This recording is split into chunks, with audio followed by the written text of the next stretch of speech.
Hello दोस्तों, आप सभी का स्वागत है इसके टेक्निकल क्लासेस में। तो चलिए दोस्तों, आज बात करेंगे टी2 न्यू एक्सेप्टेड क्वेश्चंस 2023 का electrical power generation and transmission का सारा एमसीक्यू करेंगे। लगभग 150 के आसपास यानी कि इसमें ऑब्जेक्टिव है। तो आज इसका यानी कि पार्ट 1 है। इसी हिसाब से यानी कि नंबर वाइज करते प्लेलिस्ट में सारा वीडियो आपको मिल जाएगा। अगर पिछला वाला वीडियो आप लोग नहीं देखे हैं तो सारा वीडियो आप लोग जा करके देख लीजिए, क्योंकि अगर टी2 में सिलेक्शन लेना है तो सारा प्रश्न को देखना पड़ेगा, किस प्रकार का प्रश्न आता है, किस चैप्टर से, किस टॉपिक से, सारा आपको क्लियर हो जाएगा सारे वीडियो में। तो चलिए आज का सबसे पहला प्रश्न से स्टार्ट करते हैं। उससे पहले अगर नए हैं आप लोग तो चैनल को सब्सक्राइब जरूर कीजिएगा और वीडियो को शेयर करना नहीं भूलिएगा। आज का पहला प्रश्न, निम्न में से कौन सा पारंपरिक ऊर्जा स्रोत है? ठीक है, किसका कह रहा है दोस्तों? यानी कि कन्वेंशन एनर्जी सोर्स की बात कर रहा है। तो ऑप्शन ए में कह रहा है यानी कि कोयला। ठीक है, ऑप्शन ए में जो दिया है कोयला, चलिए ठीक है। बी में भूतापीय ऊर्जा, ये सब क्या है? तो ये गैर परंपरागत है। ठीक है, और पवन ऊर्जा ये भी यानी कि गैर परंपरागत है, क्योंकि भगवान द्वारा यानी कि ये सब मिलता है। तो दोस्तों यानी कि इसमें कह रहा है यानी कि परंपरागत का। ठीक है, यहाँ पे देखिए क्या है, यानी कि पारंपरिक का कह रहा है। तो दोस्तों ये जो होता है यानी कि कोयला, ये सब यानी कि पारंपरिक ऊर्जा स्रोत है। तो राइट आंसर की बात किया जाए तो ऑप्शन नंबर इसका ये सही हो जाएगा। ठीक है, अब चलिए अगला प्रश्न दिया, यानी कि चारकोल एक ईंधन है। तो दोस्तों यानी कि चारकोल जो है, ठीक है, चारकोल जो है यानी कि किस प्रकार का ईंधन है वो हमको बताना है। तो दोस्तों यानी कि चारकोल जो होता है यानी कि ठोस ईंधन होता है। ठीक है, यानी कि ठोस ईंधन होता है। ऑप्शन नंबर किस में दिया है? ठोस ईंधन। तो ऑप्शन नंबर बी में दिया है ठोस ईंधन। राइट आंसर की बात किया जाए तो इसका बी सही हो जाएगा। अब चलिए आज का अगला प्रश्न दिया, भारत में अधिकांश बिजली उत्पादन की जाती है। ठीक है, यानी कि किस संयंत्र के द्वारा, किस पावर प्लांट के द्वारा सबसे ज़्यादा बिजली का उत्पादन किया जाता है? तो दोस्तों सबसे ज़्यादा जो यानी कि बिजली का उत्पादन किया जाता है वो थर्मल पावर जनरेशन के द्वारा उपयोग किया जाता है। किसके द्वारा? यानी कि थर्मल, ठीक है, थर्मल पावर प्लांट के द्वारा उत्पन्न किया जाता है। ऑप्शन नंबर किस में दिया है? Thermal power plant. Option A में दिया है पवन विद्युत। तो इसके द्वारा तो नहीं होता है लेकिन कम होता है। सबसे ज़्यादा वाला पूछा है तो थर्मल पावर जनरेशन के द्वारा सबसे ज़्यादा विद्युत का उत्पादन किया जाता है। राइट आंसर की बात किया जाए तो ऑप्शन नंबर इसका बी सही हो जाएगा। ठीक है, अब चलिए आज का अगला प्रश्न पे चलते हैं। आज का अगला प्रश्न दिया हुआ है, यानी कि लिग्नाइट का उपयोग गर्म करने के लिए किया जाता है। यानी कि लिग्नाइट का उपयोग किसे गर्म करने के लिए हम करते हैं वो बताना है। ठीक है, तो दोस्तों यानी कि लिग्नाइट, तो लिग्नाइट को यानी कि गर्म करने के लिए यानी कि बॉयलर का उपयोग किया जाता है। किसका? बॉयलर का उपयोग करते हैं। ऑप्शन नंबर किस में दिया है? बॉयलर। तो ऑप्शन नंबर जो दिया हुआ है दोस्तों यानी कि ए में दिया हुआ है। ठीक है, बॉयलर ऑप्शन ए में दिया है। राइट आंसर की बात किया जाए तो ऑप्शन नंबर ए सही हो जाएगा। अब चलिए आज का नेक्स्ट प्रश्न है, निम्न में से कौन सा क्षेत्र सोलर ऊर्जा संयंत्र के लिए उचित है? ठीक है, यानी कि सोलर पावर प्लांट जो लगाया जाता है कहाँ पे सबसे यानी कि अच्छा इसको माना गया है? तो दोस्तों ऑप्शन ए में करें यानी कि तटीय क्षेत्र। ठीक है, चलिए ऑप्शन बी भी पढ़ लेते हैं। ऑप्शन बी में क्या है? तो दोस्तों ऑप्शन बी में दिया है गर्म और शुष्क क्षेत्र। चलिए ठीक है। सी में है पर्वतीय क्षेत्र में नहीं लगाती, यहाँ पे हाइड्रो पावर प्लांट लगाया जाता है पर्वतीय क्षेत्र में। ठीक है, हाइड्रो पावर प्लांट।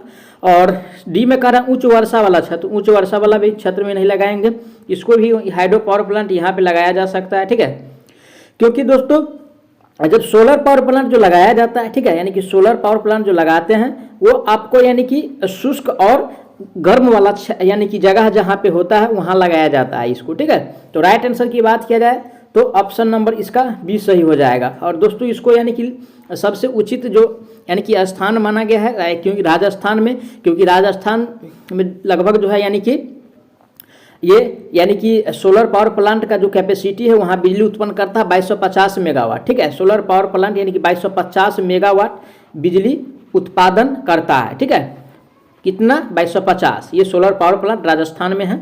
अब चलिए विश्व का सबसे बड़ा सोलर पावर प्लांट है। ठीक है, याद रखिएगा। अब चलिए आज का नेक्स्ट प्रश्न दिया है, सब बिटुमिनस कोयला लिग्नाइट कोयले की अपेक्षा होता है। किसका कह रहा है दोस्तों? यानी कि सब बिटुमिनस का कह रहा है। किसका? देखिए यहाँ पे सब बिटुमिनस का कह रहा है। अब दोस्तों लिग्नाइट कोयला की अपेक्षा जो होता है काफ़ी हार्ड होता है, यानी कि कठोर होता है। ठीक है, हार्ड होता है। ऑप्शन किस में दिया है? ऑप्शन नंबर ए में दिया है काफ़ी हार्ड यानी कि कठोर होता है। राइट आंसर इसका ए सही हो जाएगा। अब चलिए अगला प्रश्न दिया है, सामान्य आकार के तापीय शक्ति संयंत्र में विद्युत शक्ति कितनी वोल्ट पर उपलब्ध की जाती है? ठीक है, यानी कि जहाँ पे यानी कि उत्पादन किया जाता है बिजली का। ठीक है, यानी कि बिजली का जहाँ उत्पादन किया जाता है वहाँ की बात हमसे पूछ रहा है। तो दोस्तों वहाँ पे यानी कि 11 किलो वोल्ट पे भी करते हैं, 11 किलो वोल्ट भी उत्पन्न होता है। और 6 पॉइंट यानी कि 6 किलो वोल्ट भी उत्पन्न होता है। तो देखिएगा ऑप्शन में से दोनों जो हो वो लगाना है। ऑप्शन ए में कह रहा है 11 किलो वोल्ट, चलिए तो ठीक है। बी भी पढ़ लेते हैं। बी में दिया है यानी कि 50 पे नहीं होता, नहीं 230 पे, नहीं 440 पे। तो राइट आंसर इसका यानी कि ए सही हो जाएगा।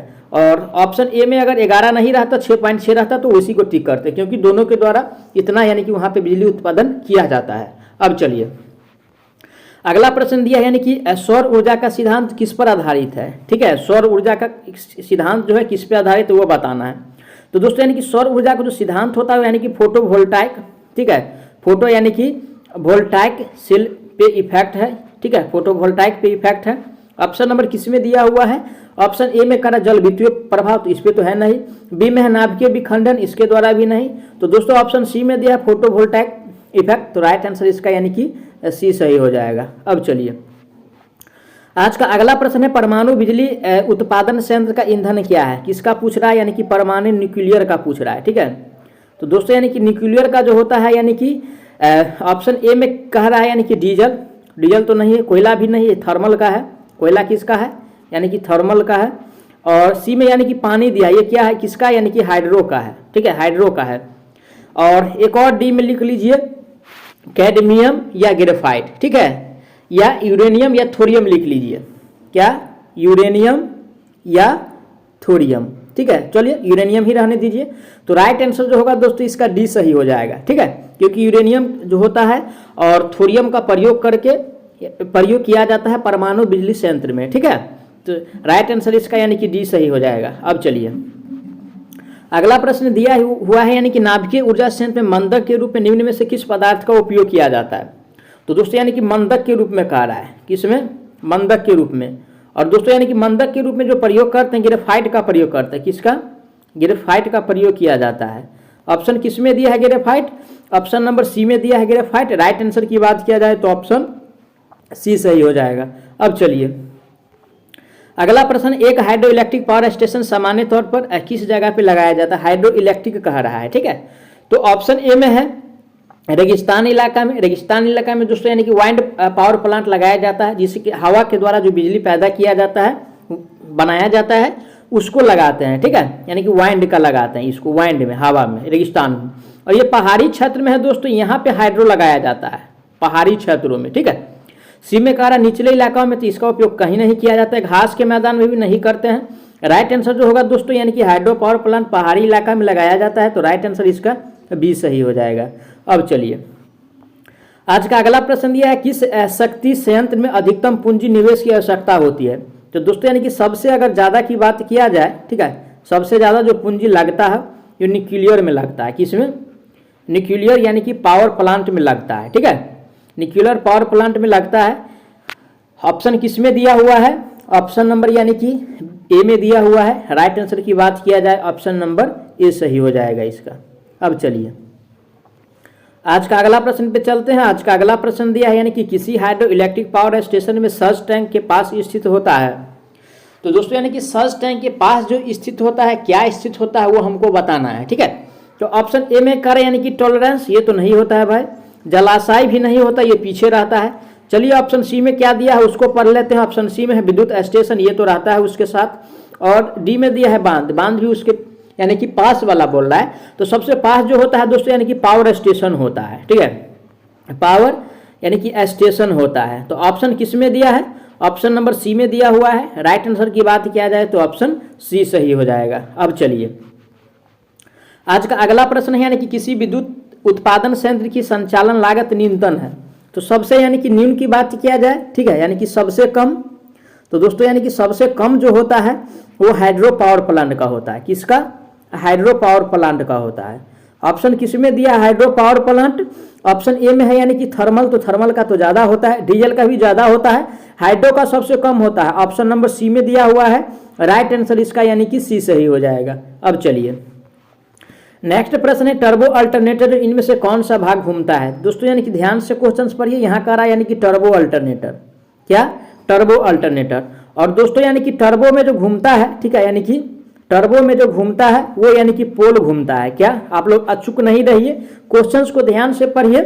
इसमें दोस्तों यानी कि पोल घूमता है।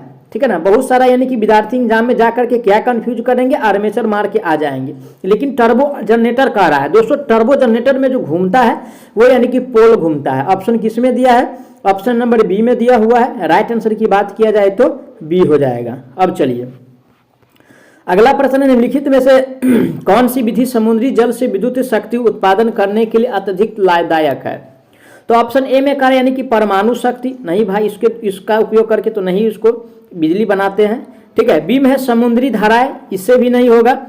और सी में दिया है यानी कि तरंग शक्ति, इससे भी नहीं होता है। और लास्ट में जो दिया है दोस्तों डी में ज्वार शक्ति है, तो ज्वार के द्वारा दोस्तों यानी कि समुद्र से बिजली बनाया जाता है। राइट आंसर जो होगा ऑप्शन नंबर इसका डी सही हो जाएगा। अगला प्रश्न दिया है यानी कि कौन सी विद्युत संयंत्र पर्यावरण प्रदूषण समस्याओं से यानी कि मुक्त है, ठीक है। तो दोस्तों यानी कि इससे जो मुक्त होता है यानी कि हाइड्रो पावर प्लांट होता है, ठीक है। समस्या से जो मुक्त होता है हाइड्रो यानी कि पावर प्लांट होता है ना। ऑप्शन नंबर किस में दिया, hydro power plant, option number B में दिया है हाइड्रो पावर प्लांट। तो राइट आंसर की बात किया जाए तो ऑप्शन नंबर इसका बी सही हो जाएगा। अब चलिए अगर दोस्तों आप लोग हमारे चैनल पे नए हैं तो चैनल को जरूर सब्सक्राइब कीजिएगा आगामी वीडियो के लिए। अगर T2 में सिलेक्शन लेना है तो हमारे चैनल से जुड़ करके आप लोग आसानी से सिलेक्शन ले सकते हैं। सारा कंटेंट मैं करा रहा हूँ आप लोगों के बीच, जहाँ से यानी कि एग्जाम में क्वेश्चन से बनता है वहाँ से डायरेक्ट आपको यानी कि मैं वीडियो के माध्यम से सारा प्रश्न को करा रहे हैं। तो आप लोग चैनल को जरूर सपोर्ट कीजिए और शेयर भी जरूर कीजिएगा। अगला प्रश्न, एक नाभिकीय रिएक्टर में निम्नलिखित में से किस पदार्थ को विखंडन दर को नियंत्रित करने के लिए यानी कि नियंत्रण छड़ में लगाया जाता है, ठीक है। तो दोस्तों यानी कि नियंत्रण छड़ में जो लगाते हैं, क्या लगाते हैं वो हमको बताना है, ठीक है। तो दोस्तों यानी कि नियंत्रण छड़ में जो लगाया जाता है यानी कि कैडमियम लगाते हैं, क्या कैडमियम लगाते हैं।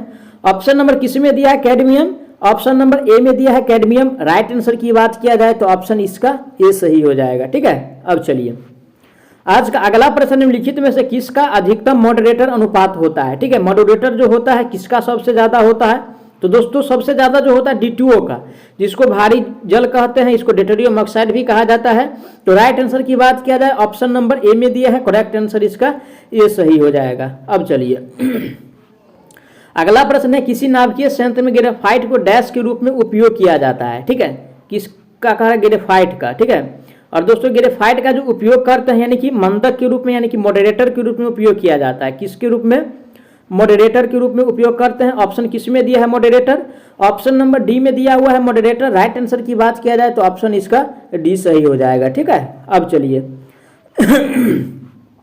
अगला प्रश्न, सामान्य डीजल विद्युत शक्ति संयंत्र उत्पादन संयंत्र किस क्षमता से बनाए जाते हैं। डीजल का कह रहा है, किसका, यानी कि डीजल का कह रहा है, ठीक है।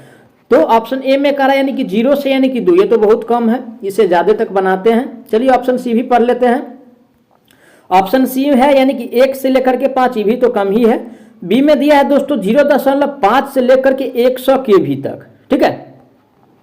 100 केवी तक, तो इतना तक इसको यानी कि बनाया जाता है डीजल पावर को, ठीक है, डीजल संयंत्र को। तो राइट आंसर इसका यानी कि सी सही हो जाएगा, ठीक है। अब चलिए आज का अगला प्रश्न दिया है, 1 किलोग्राम प्राकृतिक यूरेनियम कितने ग्राम कोयले के बराबर होता है, यानी कि 1 किलोग्राम, ठीक है, यानी कि 1 केजी यूरेनियम, ठीक है। 1 केजी यूरेनियम बराबर यानी कि जो होता है वो कोयला हमसे पूछ रहा था लगभग यानी कि 4500 टन होता है। समझ सकता है 4500 टन का मतलब यानी कि 45 और गुना में 10 के पावर 5 केजी होना चाहिए।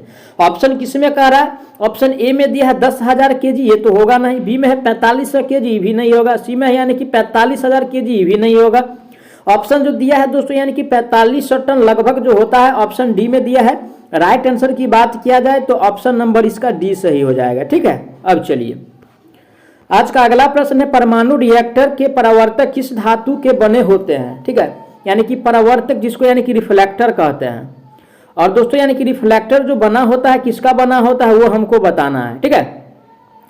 दोस्तों यानी कि रिफ्लेक्टर जो बना होता है वो यानी कि बेरिलियम का बना होता है। किसका, बेरिलियम का बना होता है। ऑप्शन किस में दिया है, बेरिलियम, ऑप्शन नंबर यानी कि बी में दिया है बेरिलियम। राइट आंसर की बात किया जाए तो ऑप्शन नंबर इसका बी सही हो जाएगा, ठीक है। अब चलिए आज का अगला प्रश्न दिया है, यानी कि ड्राफ्ट ट्यूब के द्वारा निम्नलिखित में से कौन सा कार्य किया जाता है। किसके द्वारा, ड्राफ्ट ट्यूब के द्वारा। तो ऑप्शन ए में कह रहे हैं यानी कि टरबाइन से यानी कि निकले जल को टॉलरेंस में विसर्जित किया जाता है। चलिए ठीक है, इसके द्वारा तो किया जाता है। अभी भी पढ़ लेते हैं। पेनस्टॉक में आने वाली जल को रोका जाता है। नहीं भाई, इसका ये काम नहीं है। सी में दिया है बांध में तैरने वाले पदार्थ को बाहर निकालता है, ये भी नहीं करता है। डी में दिया है जल को वाल्व हाउस तक पहुंचाता है, इसका नहीं, पेनस्टॉक का कार्य है। तो राइट आंसर जो होगा दोस्तों यानी कि ड्राफ्ट ट्यूब का जो कार्य है यानी कि टरबाइन से निकले जल को टॉलरेंस में विसर्जित किया जाता है इसके द्वारा। तो राइट आंसर इसका ऑप्शन नंबर ए सही हो जाएगा। ठीक है, अब चलिए अगला प्रश्न दिया यानी कि जल संयंत्रों का निम्नलिखित में से क्या लाभ नहीं है। ठीक है, यानी कि जल संयंत्र जो होता है उसमें यानी कि क्या लाभ नहीं है वो बताना है। तो ऑप्शन ए में है कम परिचालन लागत, ये तो होता है। बी में है इसमें प्रदूषण अधिक होता है, नहीं भाई यही तो गलत है, इसमें प्रदूषण बहुत कम होता है। सी में है यानी कि अति शीघ्र रूप से लोड किया जा सकता है, ठीक है भाई। और डी में इन्हें मूल लोड व पिक लोड संयंत्रों के रूप में उपयोग किया जाता है, ये भी करते हैं। लेकिन जो नहीं किया जाता है, जो ये ऑप्शन बी में दिया है, इसमें प्रदूषण अधिक होता है, ये गलत है। तो राइट आंसर इसी यानी कि गलत वाला ही पहचानना था। तो राइट आंसर दोस्तों यानी कि ऑप्शन नंबर यानी कि इसका बी सही हो जाएगा। ठीक है, अब चलिए आज का अगला प्रश्न दिया है यानी कि पुलवेराइज्ड कोयला निम्न में से कौन सा होता है। ठीक है, पुलवेराइज्ड कोयला जो होता है दोस्तों, पुलवेराइज्ड कोयला का मतलब होता है, ध्यान से समझिए इसको, क्वेश्चन इस बार आएगा ये। ठीक है, कोई भी शिफ्ट में आए लेकिन आएगा क्वेश्चन। तो दोस्तों इसका जो यानी कि मेन कारण है यानी कि इसको छोटे छोटे कणों में तोड़ा जाता है, छोटे छोटे टुकड़ों में। ठीक है, यानी कि छोटे छोटे टुकड़ों में तोड़ा जाता है और तोड़ करके पानी का बौछार इस पे दिया जाता है। ठीक है, बौछार किया जाता है पानी का। तो ऐसा ऑप्शन किसमें दिया है? ऑप्शन ए में क्या यानी कि धूम्र रहित कोयला, ऐसा तो नहीं होगा। राख रहित कोयला, ऐसा भी नहीं होता। सी में दिया यानी कि छोटे छोटे कणों से टूटा हुआ कोयला। ठीक है, राइट आंसर जो होगा यही होगा दोस्तों, यानी कि छोटे छोटे टुकड़ों में उसको तोड़ करके और पानी का बौछार उस पर किया जाता है। तो यही यानी कि पोलराइज्ड कोयला होता है। तो राइट आंसर इसका सी सही हो जाएगा। अब चलिए आज का अगला प्रश्न दिया है यानी कि कंड्यूट के रूप में जल केंद्र में डैश के बीच में पेनस्टॉक का उपयोग किया जाता है। तो ऑप्शन ए में दिया है टरबाइन तथा यानी कि स्टीम चेस्ट। बी में है यानी कि टरबाइन तथा बांध। तो दोस्तों यानी कि पेनस्टॉक का जो उपयोग है टरबाइन तथा यानी कि बांध के बीच में, इसका यानी कि मेन कार्य होता है। तो राइट आंसर जो होगा इसका ऑप्शन नंबर यानी कि बी सही हो जाएगा। कौन सा? ऑप्शन नंबर बी सही हो जाएगा। ठीक है, अब चलिए अगला प्रश्न है बांध के पीछे जमा जल क्या कहलाता है। तो यानी कि बांध के पीछे, ठीक है, और दोस्तों यानी कि बांध के जो पीछे होता है वो यानी कि जलाशय होता है। क्या होता है? जलाशय होता है। ऑप्शन नंबर किस में दिया हुआ है? जलाशय। ऑप्शन नंबर बी में दिया हुआ है। राइट आंसर की बात किया जाए तो ऑप्शन इसका बी सही हो जाएगा। अब चलिए अगला प्रश्न है ड्राफ्ट ट्यूब को प्रदान किया जाता है, यानी कि ड्राफ्ट ट्यूब को जो प्रदान करते हैं, क्या प्रदान करते हैं वो बताना है। तो ऑप्शन ए में है कृत्रिम हेड बनाने के लिए धारा की पानी की सतह को ऊपर उठाता है। नहीं भाई, ऐसा इसका काम नहीं है। बी में है वाटर हैमर के प्रभाव को कम करता है। ठीक है, वाटर हैमर के प्रभाव को भी कम नहीं करता है, ये भी गलत दिया है। सी में वाटर व्हील पर कार्यरत हेड को बढ़ाता है। तो दोस्तों इसका जो कार्य है यानी कि हेड को बढ़ाना, राइट आंसर इसका ऑप्शन सी में दिया है। करेक्ट आंसर सी हो जाएगा। अब चलिए आज का अगला प्रश्न पे चलते हैं। आज का अगला प्रश्न दिया है यानी कि भार के आधार पर जल विद्युत शक्ति संयंत्र के प्रकार होते हैं। किसके? यानी कि भार के आधार पे कह रहा है। तो दोस्तों भार के आधार पे ये दो प्रकार का होता है। ठीक है, भार के आधार पे दो प्रकार का होता है। पहला जो है यानी कि बेस, ठीक है, बेस लोड होता है, और दूसरा जो होता है दोस्तों यानी कि हाई लोड होता है। ठीक है, हाई लोड, ध्यान दीजिएगा। तो ऐसा ऑप्शन किस में दिया है? दो प्रकार, ऑप्शन नंबर ए में दिया है। राइट आंसर इसका ए सही हो जाएगा। ठीक है, मैं आशा करता हूं दोस्तों आप लोग सारा प्रश्न को अच्छा से समझे होंगे। अगर कोई भी प्रश्न में किसी प्रकार का डाउट है तो उसके लिए आप लोग कमेंट कीजिए, आपको जवाब बहुत जल्द मिलने वाला है। साथ ही साथ आप लोगों को अगर T2 में सिलेक्शन लेना है तो हम जितना MCQ कराते हैं सारा वीडियो को देखिए। ठीक है, और एग्जाम में दिक्कत आने वाली नहीं है अगर सारा वीडियो देख लेते हैं। इस तरीका का क्वेश्चन ही T2 में पूछा जाता है और यही पेपर आएगा ही T2 में। तो इसके लिए नेक्स्ट वीडियो के लिए चैनल को जरूर सब्सक्राइब कीजिएगा और वीडियो को शेयर करना नहीं भूलिएगा। तो चलिए मिलते हैं नेक्स्ट वीडियो में इसी के साथ नेक्स्ट पार्ट में। तब तक के लिए जय हिंद।